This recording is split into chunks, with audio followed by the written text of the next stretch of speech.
برادران اہل سنت، السلام علیکم ورحمۃ اللہ وبرکاتہ۔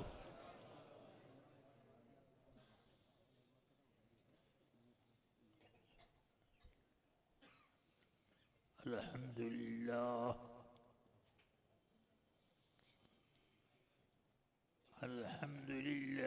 رب العالمین، حمد الشاکرین،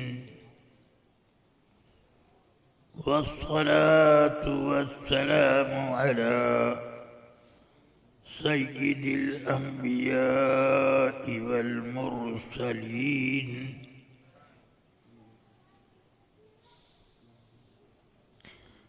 وعلى آلہ وأصحابہ ہداة اقوام الدین۔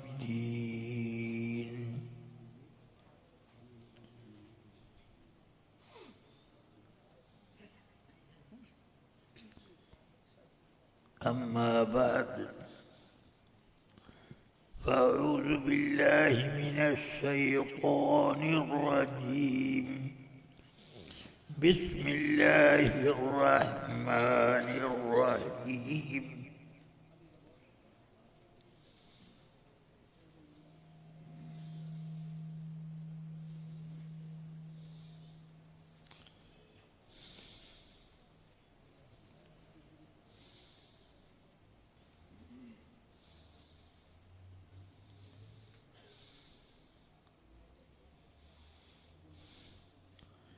يا أيها الذين آمنوا اتقوا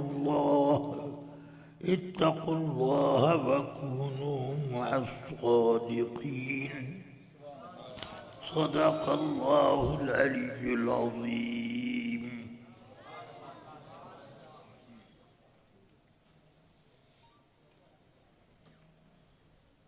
نہایت احترام اور اہتمام کے ساتھ درود و سلام کا نذرانہ بارگاہ سید الانام میں پیش کرنے کی سعادت حاصل کریں۔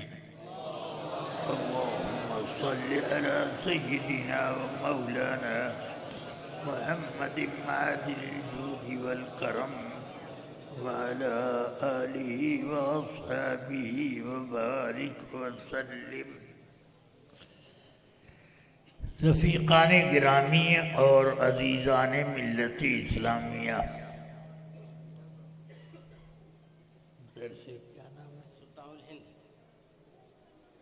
یہ حاصل ہوئی، یہ آپ کا اعزاز ہے۔ اللہ تبارک و تعالی آپ سب لوگوں کو خیر و برکت سے مالا مال فرمائے۔ رفیقان ملت، عزیزان گرامی،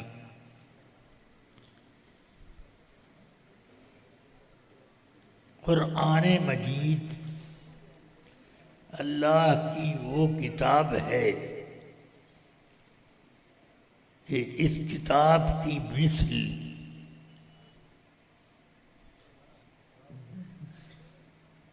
کوئی کتاب نہ آئی نہ آئے گی۔ اللہ تبارک و تعالی نے خود فرمایا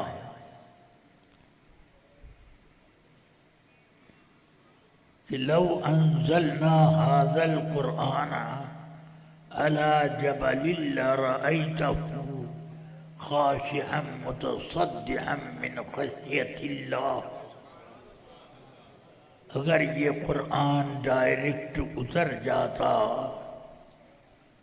دنیا کے عظیم الشان پہاڑ پر تو تم اس پہاڑ کو دیکھ لیتے کہ کانپنے لگا اور پھٹ کر ذرہ ذرہ ہو گیا۔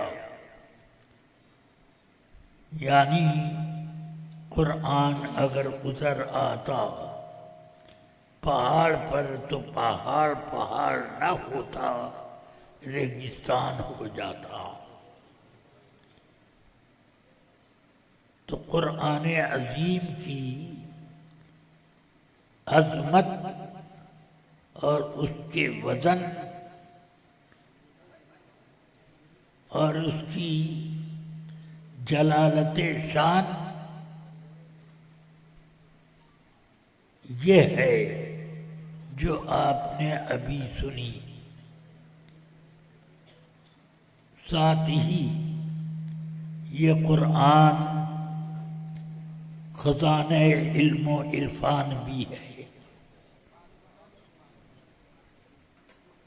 جو جتنا اس قرآن عظیم میں غور و فکر کرے گا اتنا ہی زیادہ اس کو علم اور بصیرت سے مالا مال پایا جائے گا۔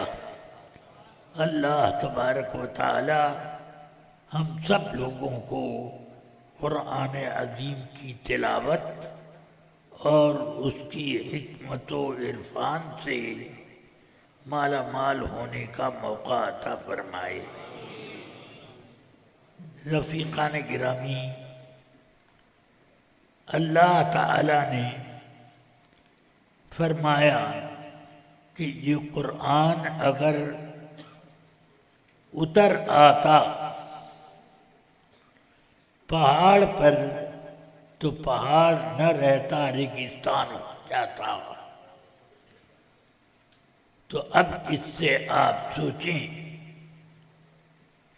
کہ جس پر یہ قرآن نازل ہوا ہے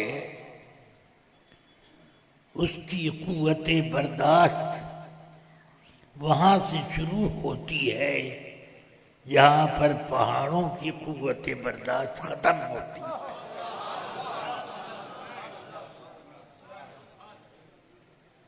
اللہ تعالی نے اپنے حبیب پاک صلی اللہ علیہ وسلم کے توسط سے رحمت للعالمین کے وسیلے سے ہم لوگوں کو قرآن عطا فرمایا۔ تو اب اس توسط سے قرآن عظیم ملنے کا نتیجہ یہ ہے کہ اگر کوئی شخص بکھر گیا ہو تو قرآن مجید کی پناہ میں آ جائے تو اجتماعی شکل اس کی بن جائے گی۔ قرآن عظیم میں بڑی رفعت ہے، اسی لیے قرآن مجید نے فرمایا ایک طرف کہ یہ قرآن اترتا پہاڑ پر تو ریزہ ریزہ ہو جاتا۔ اب ذرا سوچو، پہاڑ ٹھوس اور بہت اس میں قوت برداشت ہوتی ہے کہ اس پر ہتھوڑے چلائے جاتے ہیں، جب بھی بہت مشکل سے اس کا ٹکڑا حاصل ہوتا ہے۔ یہ پہاڑ ہیں، یہ ان کی قوت برداشت ایسی، مگر سبحان اللہ قرآن کا بوجھ برداشت کرنے کی پہاڑوں میں بساط نہیں ہے۔ اور میرے آقا سید کائنات صلی اللہ علیہ وسلم پر پورا قرآن ناسخ بھی منسوخ بھی سب نازل ہوا، مگر میرے آقا کی ایک انگلی بھی باقی نہ ہوئی۔ بلکہ شان یہ ہے کہ قرآن جیسے جیسے نازل ہوتا رہا وَلَلْآخِرَةُ خَيْرٌ لَكَ مِنَ الْأُولَىٰ، ہر پچھلی گھڑی آپ کے لیے گزری ہوئی گھڑی سے زیادہ بہتر. عظمت شان رسول پاک کی اور ظاہر و باہر ہوتی ہے، ورنہ قرآن کے نازل ہونے کا انداز یہ ہے کہ ایک طرف تو یہ فرمایا گیا پہاڑ پر اتر جاتا تو پہاڑ ریزہ ریزہ ہو جاتا، مگر رسول پاک صلی اللہ علیہ وسلم پر پورا قرآن نازل ہوا. تو کیا نازل ہوا تو اس کے لیے کوئی چیز نہیں نظر آئی؟ حدیثوں میں آیا کہ جب رسول پاک پر قرآن کی وحی نازل ہوتی تو سانس تیز رفتار سے چلنے لگتی اور آپ کی پیشانی مبارک کی شان یہ ہوتی کہ ان جبینہ لیتفصص عرقا، کہ آپ کی پیشانی مبارک سے موتیوں کی طرح سے پسینہ ٹپکنے لگتا تھا. تو اب اس سے سمجھ میں آتا ہے کہ وہ شان کہ جس کو بارے دو عالم کی پرواہ نہیں، اس شان والے نبی کی کہ جس کو بارے دو عالم کی پرواہ نہیں،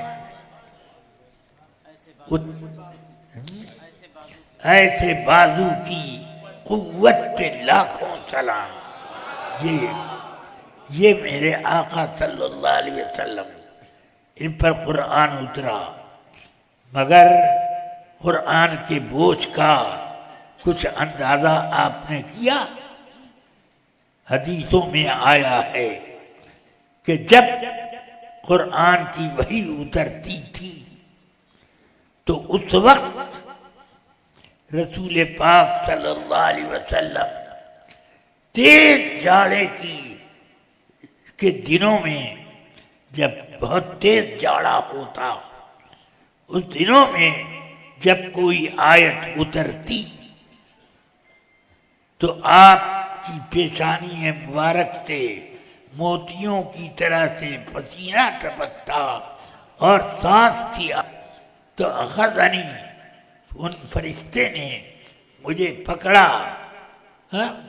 اخذنی فضمنی حتی بلغ منی الجہد، انہوں نے مجھے پکڑا اور میری پوری طاقت بھر انہوں نے مجھے دبوچا. یہ جب پڑھیں گے حتی بلغ منی الجہد، اور اگر یوں ہو کہ حتی بلغ منی الجہد تو معنی یہ ہوگا کہ مجھ کو دبوچا اپنی پوری طاقت بھر. حتی بلغ منی الجہد، میرے اوپر انہوں نے پوری طاقت لگا دی. حضرت جبریل امین کی کیا طاقت ہے معلوم ہے آپ کو؟ یونان میں آئے اور ایک انگلی پر پورا یونان اٹھایا اور یوں کر دیا.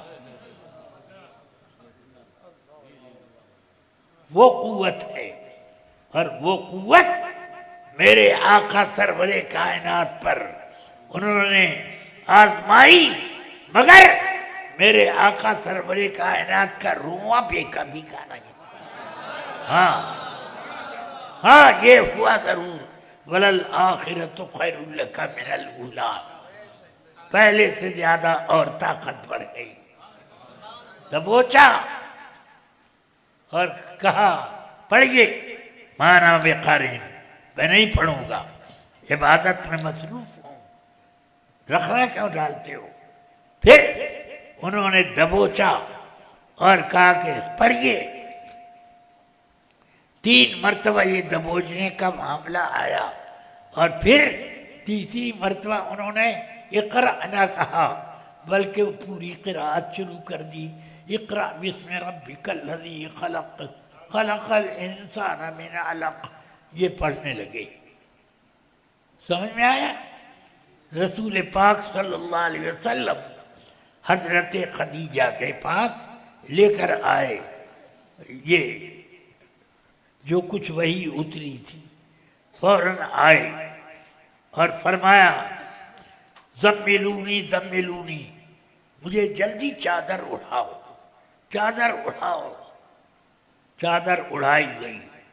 جب پرسکون ہوئی طبیعت، فرمایا فرشتے آئے تھے اور ایسا واقعہ ہوا حتیٰ خشیتو، یہاں تک کہ حتیٰ خشیتو علی نفسی، مجھے ڈر ہوا کہ جان نکل جائے گی.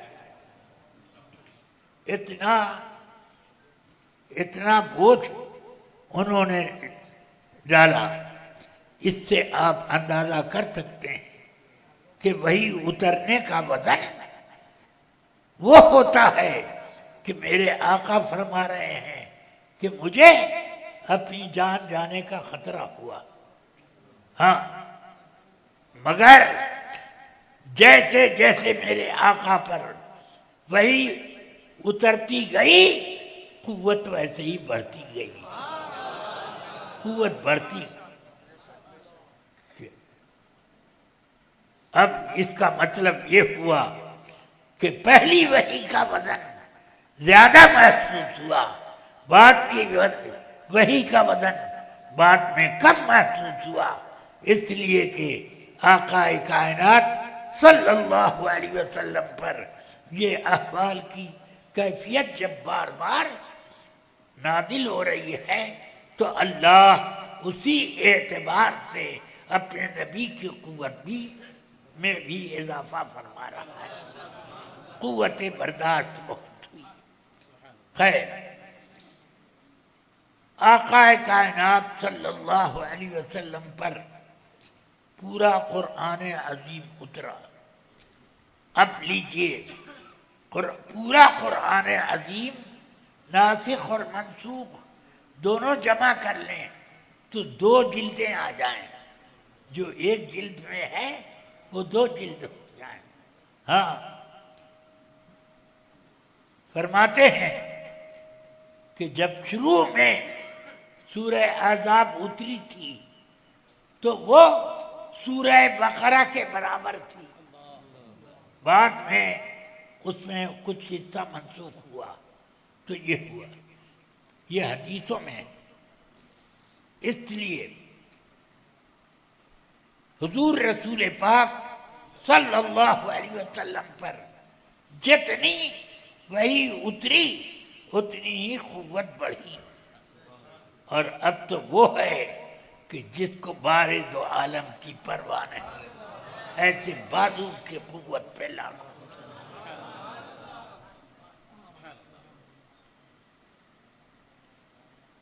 بہرحال وہی کا ایک وزن ہوتا ہے. اب اس کی برکتیں بھی ہیں. اب اس برکتوں میں یہ بتاؤں. وقال لهم نبيهم إن آية ملكه أن يأتيكم التابوت فيه سكينة من ربكم وبقية مما ترك آل موسى وآل هارون.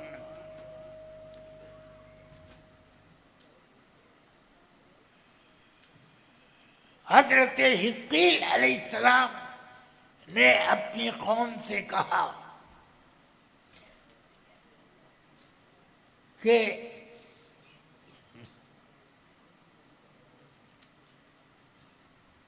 طالوت کے بادشاہ ہونے کی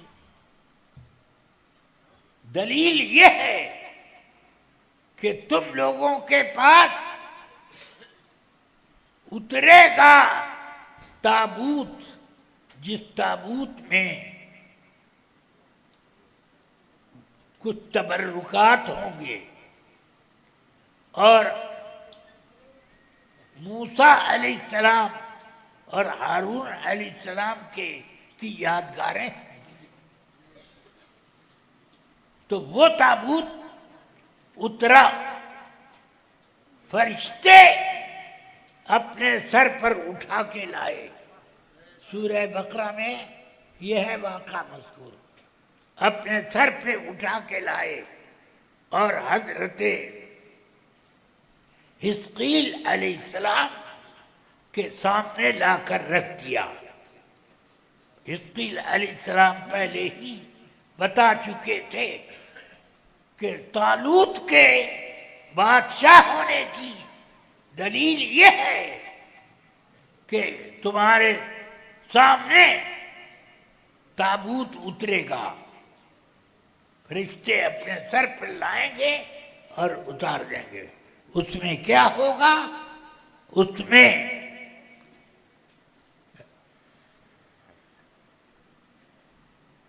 آل موسیٰ آل ہارون کی نشانیاں موجود ہوں گی، اور حضرت موسیٰ علیہ السلام ہارون علیہ السلام کے تبرکات ہوں گے۔ موسیٰ علیہ السلام کا امامت ہاؤس، حضرت ہارون علیہ السلام کے نالین تھے، اور توریت کی کچھ ٹوٹی ہوئی تختیاں تھیں۔ یہ 3 طرح کے سامان آئے، اب اس میں رکھا گیا۔ اگر ایک دوسرے پر رکھا گیا تو اب ذرا سوچو، ہارون علیہ السلام کے نالین شریف، موسیٰ علیہ السلام کا امامہ شریف اور توریت کی تختیاں تو کیسے رکھا گیا ایک ہی صندوق میں؟ معلوم ہوتا ہے کہ ہارون علیہ السلام کے نالین کے اوپر امامہ رکھا گیا اور امامے کے اوپر توریت کی تختیاں رکھی، یہی ہوگا۔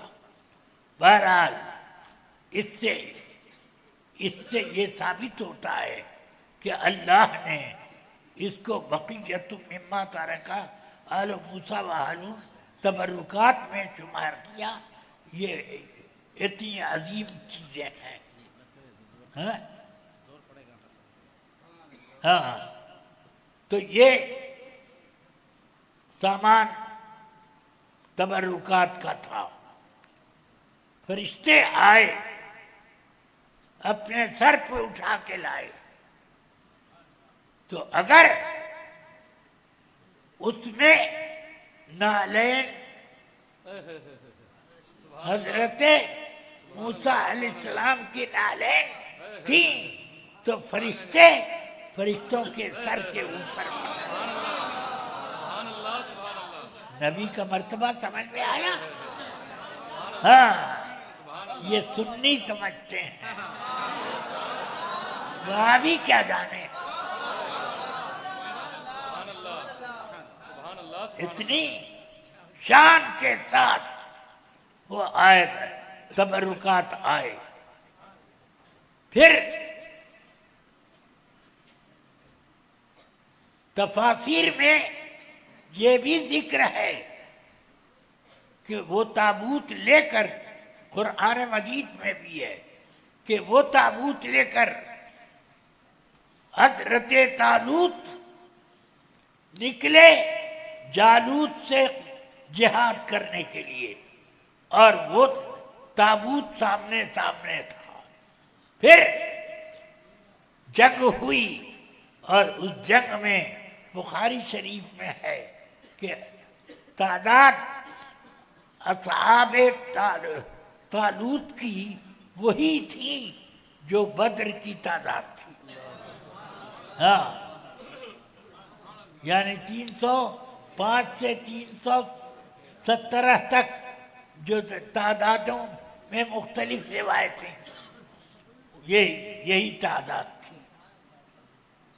بہرحال اب آپ سوچئے کہ یہ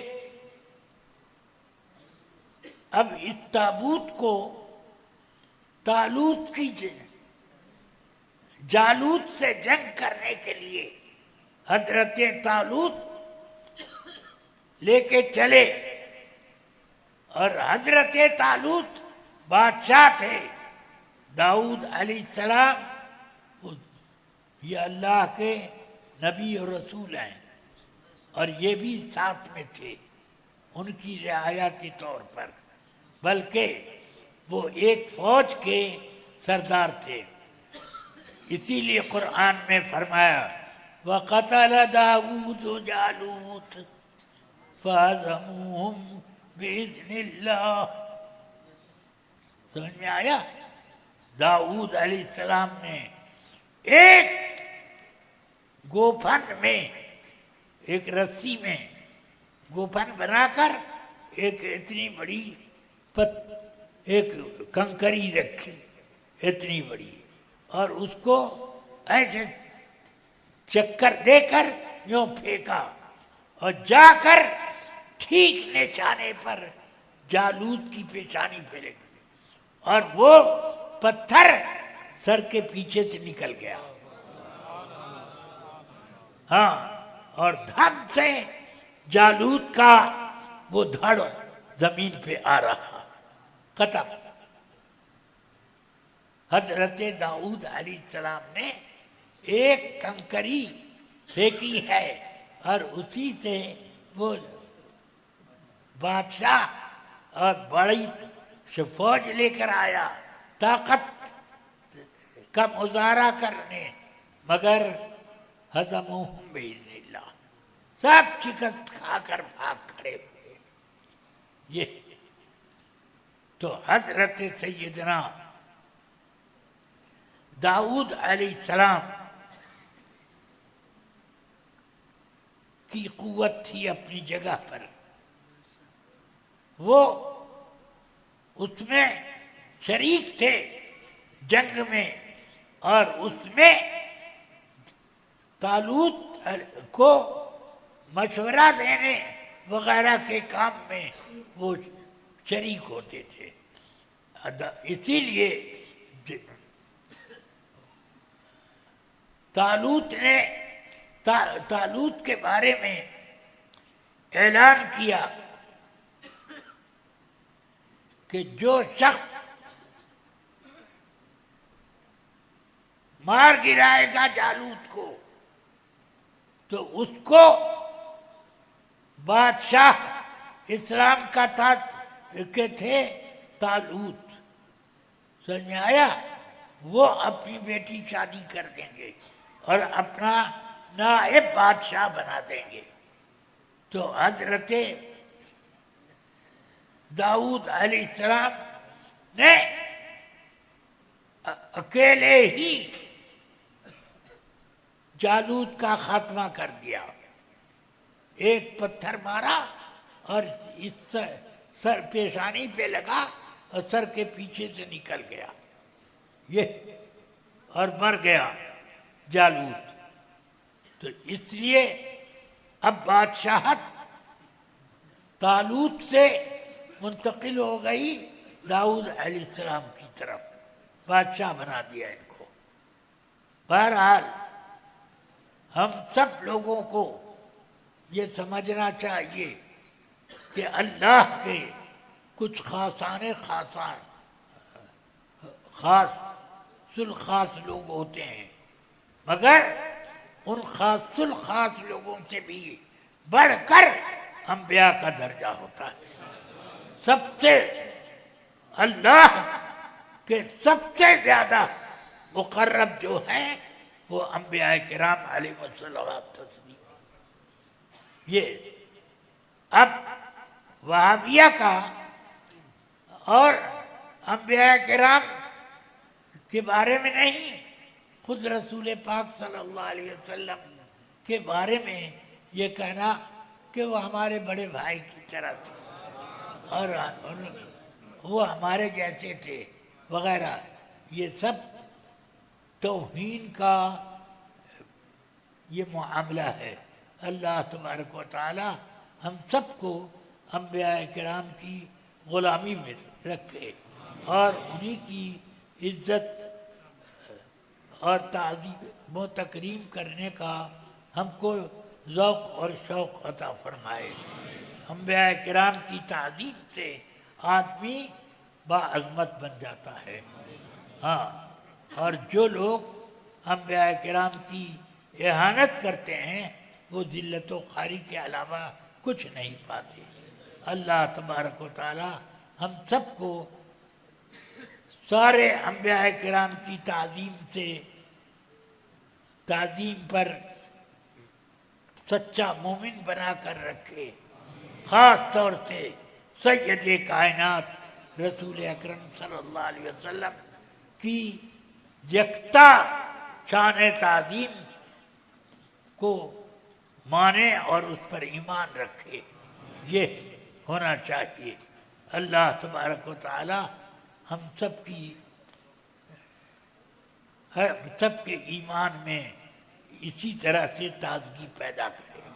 وصلی اللہ تعالی علی النبی الکریم وآلہ وصحبہ اجمعین برحمتک یا ارحم الراحمین۔